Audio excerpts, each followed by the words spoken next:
এই সমস্যা যদি সমাধান না হয় আগামী দিনে প্রয়োজনে পার্টি ঝান্ডা গাড়িতে রেখে পার্টি অফিসে রেখে এই তাপস বাবুদের জন্য এদের জন্য রাস্তায় নামবে মানুষের স্বার্থে। পার্টির ঝান্ডা পার্টি অফিসে রেখে রাস্তায় জাতীয় পতাকা নিয়ে সমস্ত ধরনের হয়রানি করা হবে।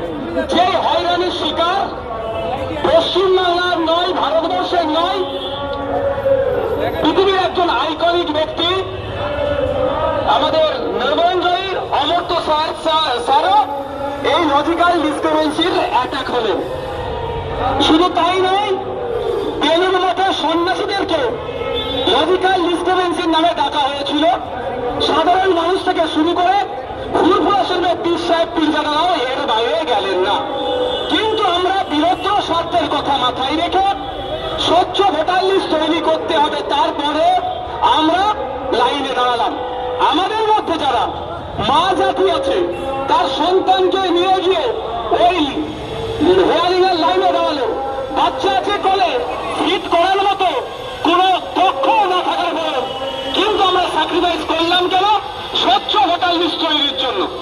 তারপরে 28শে ফেব্রুয়ারি একটা লিস্ট পাবলিশ হলো।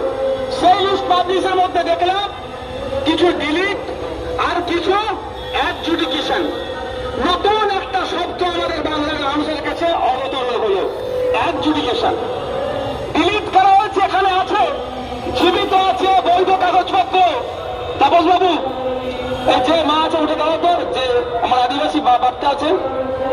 এই তো আপনার নামটা কি? এই ভাঙর থেকে গিয়েছিল, এদিকে এসো। তোমার নাম কি? তপন সর্দার।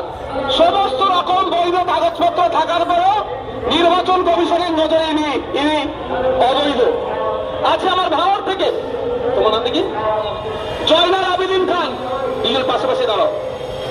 এই জয়নাল আবেদিন বা তাপস বাবু নয়, এ ধরনের প্রচুর মানুষকে এই ধরনের হয়রানির শিকার হতে হয়েছে।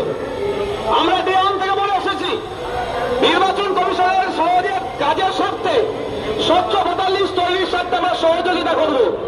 কিন্তু সহযোগিতার নামে এই সহযোগিতা করার পরে যদি দেখছি বৈধ ভোটারের উপরে আঘাত আসছে, আমরা ছেড়ে কথা বলবো না।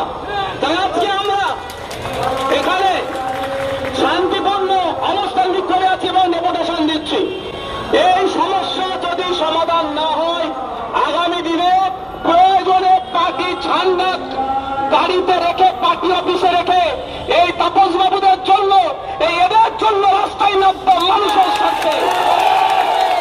পার্টির ঝান্ডা পার্টি অফিসে রেখে রাস্তায় জাতীয় পতাকা নিয়ে সমস্ত ধরনের মানুষকে এই অবস্থান করে বসে। কোন নাটক করার জন্য নয়, মানুষের ভোটাধিকার বাঁচিয়ে রাখার জন্য।